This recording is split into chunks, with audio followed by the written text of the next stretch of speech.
Welcome to Vulgarlicious, where every recipe comes to life and dishes turn into stories. In this show, every cooking is made with ounce of passion and dash of fun.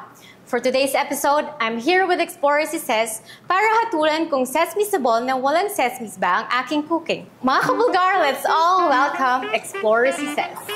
Hi! Kumusta? May nasagap akong Vulgarlicious na sesame. May pasta daw ng sesame sa ball dito sa Bulgar. Ay, talaga? Yeah. Sige, let's try kung talagang sesame sa ball pa to. Subukan natin. Okay, let's start. Okay, so magigisa muna tayo ng... Hindi, actually, pan-fry ko muna yung hipon. So, sa version ng pasta mo, hipon talaga dapat? Hindi naman. Pwede naman chicken, salmon, gano'n. Sama. Sama. Salmon lang yun. Kailangan silent L. Salmon. Para pa-social ka. Okay, pala dapat. Salmon. So, dapat sa pagigisa, butter talaga, hindi mantika. Hindi, kasi gagawin kong cream sauce, kaya mas maiging butter. Okay. Tsaka para mas Vulgarlicious. Para mas Vulgarlicious, para mas creamy. Pero ikaw ba nagluluto ka? Yes. Anong favorite mong niluluto? Yung pinaka-pamoso sa bahay namin, yung kaldereta ko. Kaldereta sa gata, na baka. Masarap talaga with gata. Pero ano pang nilalagay mo? Liver spread, tomato sauce, tomato paste. Naglalagay tayo ng tomato paste. Yan. Yes. Pero walang salmon. Walang salmon. Walang salmon. Wait lang, kasi dapat pala invite kita dun sa mga Vulgarlicious show namin. Kasi usually, nagbubunutan lang kami. Tapos whatever comes, like whatever dish and like starch and protein, yun yung lulutuin ko. Galing. So, nag-iimbento ako lagi. It's usually like yung mga hindi mo pa natitikman. Like, meron akong luto before, like kare-kare soup with chicken. Kare-kare soup with chicken. Sesame sa ball yan. Subukan natin. Oo, diba? So, next time, invite kita. Okay. Pili ko sesame sa ball yan. So, lalagay ko na yung garlic. In fairness, sa garlic palang sesame sa ball na yung amoy. Binubulgar niya na yung aroma. Oo. Sa paggamit ba ng hipon, meron bang mga typical na klase? Dapat pa ganito yung laki? Usually may size yan. Usually ang gusto ko, mas malaki dito pagka pasta. Mas konting laki lang. So, mas malaki. Parehas tayo ng gusto ako din. Gusto ko rin yung mas malaki talaga. Sa hipon. Sa hipon. Sa hipon. Ako din, sa hipon lang. Okay. Sa hipon. Tapos meron ba itong like kailangan ganito yung grams or kahit gano'ng karami? Depende kung gaano kadami yung lulutuin mo sa pasta. Siyempre, dapat proportion. Pero actually, nasobrahan tong shrimp na nailabas ko eh. So, ilutuin na lang natin lahat kasi sayang. Teka, ano nga ba to? Anong klaseng pasta ba to? Italian? Italian? Well, actually, sa Italian kasi they don't really use cream. Pero ito yung version ko kasi favorite ng family ko. Kaya ito lagi usually niluluto ko sa bahay. Saka mabilis lang kasing lutuin. So yun pala yung pagkakaiba ng pasta na meron tayo dun sa Italia. Merong cream. Yung sa atin, hindi doon sila wala. Kahit like American version, di ba? Naglalagay sila ng cream. Pero usually yung Italian, they don't really use cream. Okay. So parang iba-ibang version na. Nabubulgar na yung amoy sa akin. Napaka-sesame sa ball. Sa garlic yun. Pero mostly Filipino dish niluluto mo. Yeah. Yun yung hilig ng ng family ko, lalo yung partner ko, si Habi. Napakahilig niya sa Filipino dishes. Yes, adobo sa gata. Yan. Number one. Perfect. Nag-adobo kami. Hulaan mo kung ano inadobo ko kahapon. Anong klaseng adobo ba yan? Nag-adobo kami kahapon kasi nabunot ko, adobo, isda, saka, nabunot ko guys? Pasta. So, nagpasta ako kahapon. Napakaganda ng combination. Diba? Adobong isda, tapos pasta. Kaya nag-invento ko kahapon. Ginawa kong, di ba usually prepare natin adobo with garlic rice. So, ginawa ko aglio olio pasta, which is like garlic and olive oil. Aglio pasta. Yes. So, garlic and olive oil pasta. Tapos, yung salmon, pinan-fry ko lang. And then, I just made like adobo glaze. So, how's it? Kumusta naman? It was good. Nagustuhan nila. Dapat masubukan din natin yung sesame sa buong agyo-agyo pasta na yan. Anyway, yung nabanggit mong adobo, isda. Adobo isda. Diba? Kasi yun yung nabunot ko. Okay. So usually, yun nga. Kasi I like to make yung mga challenging dishes na mapapaisip talaga ako kung anong gagawin ko. Kasi yung mga normal na ganito, hindi ako na-challenge. Yeah.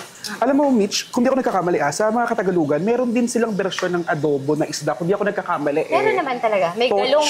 Tocho yata ang tawag nila doon. Ano yung tocho? Kung pamilyar kayo baka hindi ko naman sigurado, pero tocho yata. Nakatim ako nun when I was in Bulacan pala. Okay. Bangus siya na merong toyo, may suka. Parang adobo din siya. Adobo style, yeah. Mayahan din tulad. Kasi nung nag-search ako sa Google, kasi sabi ko, shit, anong gagawin ko? Adobo na isda. So, I guess may mga gumagawa na talaga, like galunggong na adobo, ganyan. So, yun. Pero ginamit ko salmon. Salmon. Sa amin, tilapia. Charas. Salmon daw pala. Dapat, para mas social pakinggan, may sinasilent. Salmon. Okay. So, ngayon tatanggalin ko na itong shrimp. Yung shrimp. Sa inyo shrimp yan. Sa amin, hipon lang yan. Hipon. Hipon? Hipon. Iba pala kasama nagluluto pag syala-syala, pag laking Amerika. Hindi, para lang hindi siya ma-overcook, tatanggalin na natin. Kasi maluluto siya ulit pagka nilagay ko na siya sa sauce. Ang social din, no? Ma-overcook. Sa amin, masunog lang tao. Iba pala talaga pag kasimits yung kasama mo sa pagluluto. Anyway, ang bango niya. Nagbe-blend yung amoy ng garlic, ano? No, with garlic and butter, kaya talagang mabango. So, isa-set aside pala siya. Isa-set aside ko muna para lutuin Tapos, dyan na rin igigisa. Oo, dito ko na lang lulutuin yung mga sauce. Kaya, madali lang ang pasta kasi isang pot lang, lahat na lulutuin mo sa isang pot. Correct. Parang applicable siya, no? Sa lahat ng klase ng handaan. Madali lang talaga siya, guys. Gaano kadalas mo to niluluto sa akin? Usually, ito yung request ng mom ko every time na gusto niya ng pasta. Okay. Saka ng mga kids. At mukhang hindi naman komplikado yung mga ingredients. Yeah, Ganyan yeah. lang. Then yung second butter. Ang bango. Ang bango mga sis. Bango. Sobra. Alam mo yung pakiramdam na tinitignan mo pa lang, nagugutom ka. Nagugutom ka na. Sa amoy pa lang. Correct. Pero pagka ikaw ay nagluluto, parang hindi ka rin parang busog ka na sa amoy. Totoo yan ha. Alam mo, may share ko lang sa'yo, Mitch. Pag nagluluto ako, kahit na anong sarap niyan, hindi sa nawawalan ka ng gana. Kasi parang nakain mo na yung amoy. Naamoy mo na eh. Parang nagsawa ka. Oo, saka kakatikim mo. Parang busog ka na dun. Parang si mama ko din, tinuro yun, parang nakagisnan ko sa kanya. Pag nagluluto siya, sabi ko, ma, ba't di ka kumakain? Nabusog na ako, kakaamoy, kakatikim-tikim para sa inyo talaga. Totoo nga yun eh. Kasi before, hindi naman kasi ako marunong magluto before. Tapos, kailan lang ako natutong magluto, nung syempre, nabuhay ako sa States, ako na mag-isa. And I had to learn how to cook. Doon ko lang rin nakita yung passion ko for cooking. So, kailangan pala tumira muna sa States para matuto ka magluto. Kaya ako titira ako sa States. Matututunan ko rin yan. Hindi, yung pagka kunwari no choice ka na talaga para makasurvive ka. Okay. Diba? Ito yung sun-dried tomatoes. Ano tawag dyan? Sun-dried tomatoes. Pinato yung kamatis. Oo, pinato yung kamatis. Yun pala yung tawag niya doon. Sun-dried tomato. Ayun. Aboy, ang bango niyan. Oo, mabango siya. Napakabango niya. Lagyan natin ang konting chili flakes. Chili flakes. Ayun. So, kailangan pala may blend siya ng anghang. Ako, with like any pasta, para nandun lahat ng diba? Like, may something acid, something like sweet, something spicy. Tapos, syempre, yung umami. Like, parang binabalance niyo yung lasa ng lahat. Yung flavors. Ang husay, wow. So, pwede rin pala, no? Kahit yung simpleng spaghetti, lagyan mo ng chili flakes para mas mabuhay. Oo. Alam mo, pag ako nagluluto ng Filipino, this one is Italian, yung dried Italian blend. Dried Italian blend. May social. Parang, pag nagluluto ka niyan, hindi mababakas yung kahirapan. Pero mabango siya. Kidding aside, mabango siya. Mabango? Yeah, I don't just like it, but I love it. Okay, deglaze natin with the wine. I-glaze pala siya with the wine. Para makuha natin. Kahit na anong klase ng wine or dapat? I usually use like white wine. Any white wine na dry, pwede. Yung gin kapitan pwede. Yung puti naman yun. Baka palasing yung kakain. Okay. So pagka medyo... Kasi rin naman yung alcohol niyan eh. Pag medyo nakakariwasa kayo, ganitong klase ng wine. Pero sa ating mga nasa laylayan, gin kapitan laban. Pero mabango siya. Yeah, mabango na. Parang gumuguhit, no? Pag inaamoy mo, hindi lang siya nakakabusog, gumuguhit din siya. Ang bango. Rico. Parang nalalasing ako sa inaamoy ko mga so. Tapos ito naman. Ito, bumili na lang ako na naka-jar kasi mas mabilis maluto. So anything na spaghetti, like sauce na tomato base, pwede. Kasi ito ay tomato and basil. Okay. Mas more kamatis asim pala. Oo. Kasi nilalagyan ko naman siya ng cream. So mamaya pagka tinikman mo, balance yung lasa niya. Okay. Tapos, kakailanganin ba siyang kumulo ng bongga? Simmer natin ng konti. Simmer, okay. Nilalagyan ko muna ng salt and pepper, saka a little bit of sugar. Para balance yung So, ito flavor. na yung nagiging libangan mo pagka wala kang pinagkakaabalahan. Luto-luto, gano'n. Oo. Okay. Anong mas okay sa yung gawin? Pagkabisihan, pagluluto mo o yung pagpaplansya ng buhok mo ngayon? Oh, hindi ko prinansya yung buhok ko, Natural ba yan? Oo. Ganda ng kulay. Blow no? dry. Ay, blow dry. Blow dry. Nalagyan din pala ng... Nilalagyan ko rin ng sugar. Oh, na sugar. Mhm. Kasi maasim yung tomato. So, diba? white sugar dapat? Oo. Usually, lahat ng luto ko may sugar. Okay. Kaya, alam mo yung gumagamit ka ng MSG? Ako, Yeah. yung MSG ko, asukal lang. MSG. MSG pala tawag sa inyo, no? Ajinomoto. Ajinomoto. Sabi, betchin lang. Betchin. Ang bango. Walang halong sesis. Ang bango niya. Amoy nakaririwasa. Di ba? Ano yun? Mga nakakaangat-angat, gano'n. O, ganun. Nakakariwasa? Yes, nakakaliwasa. Nakakariwasa. Yung mga nakakaluwag-luwag sa lipunan, yung mga gano'n. Ang bango niya, oh. So, pwede rin siya, kung sakali na hindi naman pala dapat lutuin, pwede rin kaya yun, pag tinry ko, pag-halo-halo yung ingredients, tapos ipapasok ko Lulutuin mo oven. syempre yung Oo, yung garlic onion, saka yung onion. Okay. Oo. Napakasyala niya. Pero wala yung talagang kailangan na Yung major cooking talaga. oo, Okay. na matagal na kumukulo. Hindi Okay. naman talaga. Mhm. Ay, ang lakas ng dito, fire. So, lagyan natin ng cooking cream. Lalagyan ng cooking cream. Okay. Cooking cream tawag pala sa inyo dyan. Ah, yan yung brand niya. Embog. Ano basa mo dyan, Be? Emborg. Embog. Embog. Sa amin, Nestle lang tawag din. Nestle, ganun o Nestle. Gano'ng karami siya? Wala mo specific. Depende kung... Depende lang. Depende kung mas gusto mong creamy. Ako kasi yung meron akong hinahanap na kulay na gusto ko. Ano bang kulay or texture yan? Parang mas lighter red. Light red. Parang. Okay. Yeah. Tapos pag na-achieve mo na yun, pwede mo na siyang ihalo. Alright, okay. Oh, di ba? Ang bilis. Ang galing. Na-achieve niya na nga yung kulay na gusto niya. Anong mas madaling ma-achieve? Yung kulay niyan o yung kulay na napili mo rito? Ito siguro. Eto na. Ganun pala. Bango niya. Walang halong sesame, mga ses. Ang bango niya, sobra.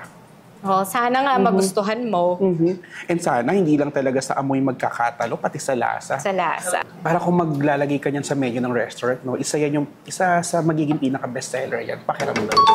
Ito? Yeah. I think so. Kasi ang dami nag-request ito pagka niluluto ko. Pagka may mga family occasions. Yeah. Lagi And nire-request. napakadaling lutuin. Madali lang lutuin. And pag tinignan mo naman yung mga ingredients, maraming pwede Kaya nga pang sabi ko, substitute. nung nalaman kong magiging guest kita, sabi ko siguro yung kahit nakapikit ako, maluluto ko. Sige, pikit ka nga. Subukan mo nga. Charis lang.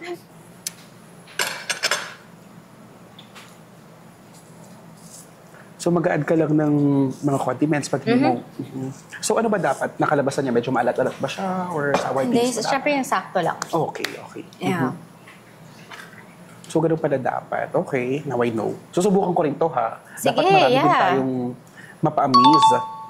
Try mo rin sa'yo pagka para maluto mo rin siya. Titignan natin kung papatok din siya sa panlasa ni Catherine. Sino Catherine? Ang aking PA. No. Ayan, kumukulo na siya. Ano Yeah. na yung tawag doon? Kumikibot-kibot? Kibot-kibot. Kaya lang Kibot-kibot paminsan tumatalsik yan eh. Ang ganda ng kulay niya. Diba? Parang yung Pero kulay niya nakatry pala. ka na ba ng ganito, na tomato cream?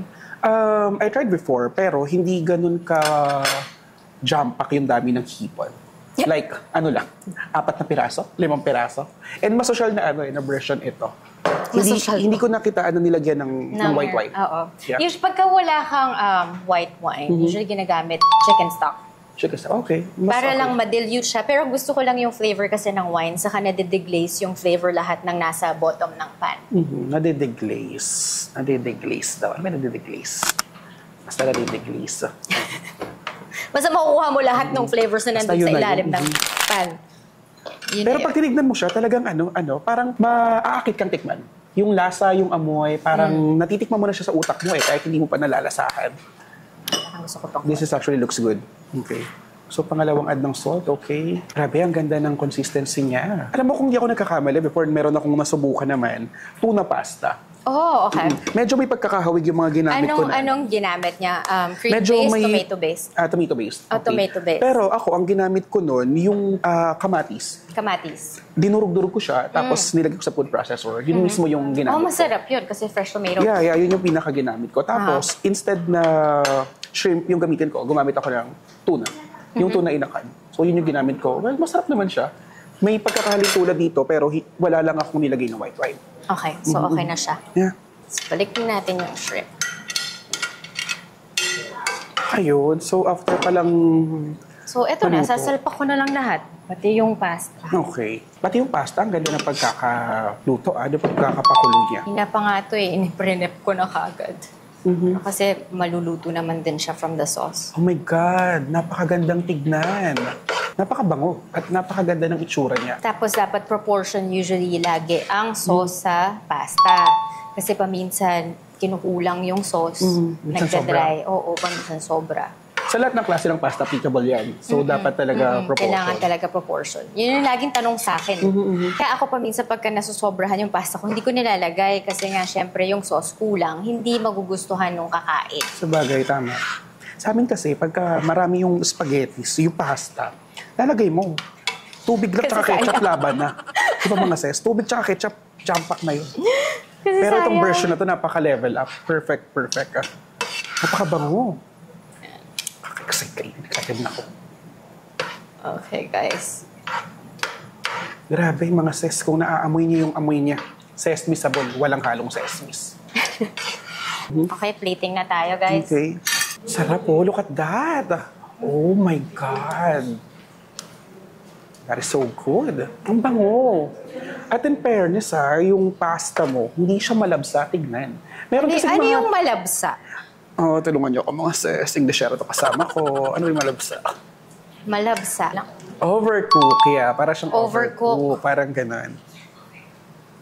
Overcook. Okay. Malabsa. Malabsa siya. Parang mataba. Parang na-overcook siya. Parang lumusog yung mga pasta niya. Ganon. Pero ito, pagka okay. tinignan mo, napaka-eksakto lang ng pagkakaluto niya. Uy, tama ka nga. Mas maganda siguro din siyang tignan kung may parsley, Pero without that, Yeah. ang ganda na tignan. O yan, damihan na lang natin ang hipon.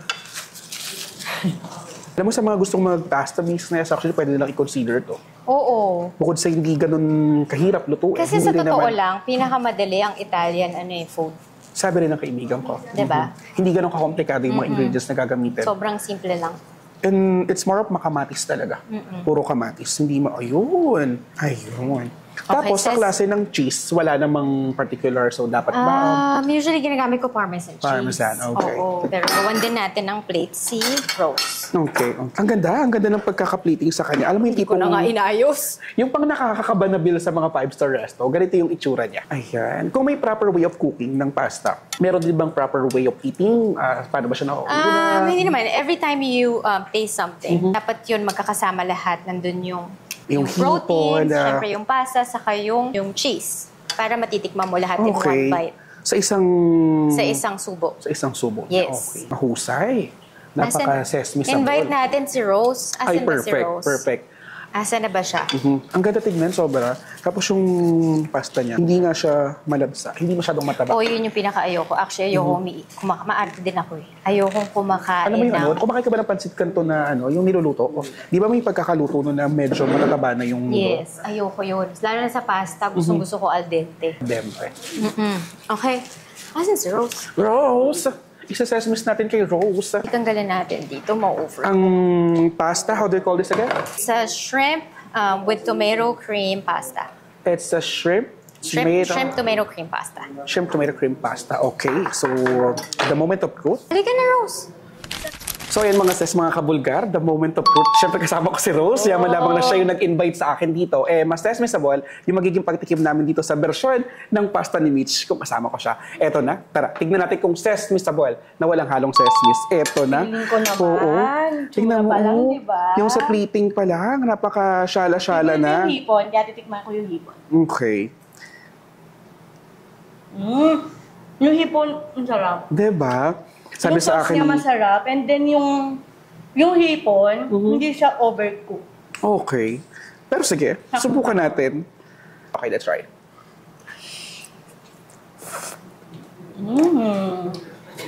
Pa-sesame, ang pangalan ko. Grabe! You know what? Nalimutan ko yung pangalan ko. I don't just like it. I don't just like it, but I really, really love it. Napakasarap. Walang halong sesame. It's Sesame Sabol. Congratulations! Thank Napakasarap. you. Yummy. Ang lutong, may pagka-crunchy yung Hipon. hipon, and at the same time, tama ka nga. hindi magandang kainin yung sobrang malabsaan na pasta. Napaka-perfect. Nagustuhan ko to. Panalo. Sarap. Busog panalo and sesame sa ball. Try nyo na Sana din. matikman nyo. Ayun, sabi ko nga sa'yo, mukhang siya tignan. Oo. And talaga nga namang pang 5-star quality na Kung magkano ko resto to, ba ha? ibebenta to sa Yeah. restaurant? Magkano Siguro, nga kaya? kaya na yan ng 350 per plate. 350 pesos per plate. Pero kung ako magluluto bilang si Ses, magkano kaya yung dapat kong gastusin? Aabutin siguro ng 500 pesos. 500! Diba? Palag ng mga sa 500, may shala-shala delicacy na kayo. Oh. And talaga nga namang busog panalo, Rose, di ba? So I guess ang luto ko is Sesame sa Ball approved at Rose approved. I'll see you guys next time!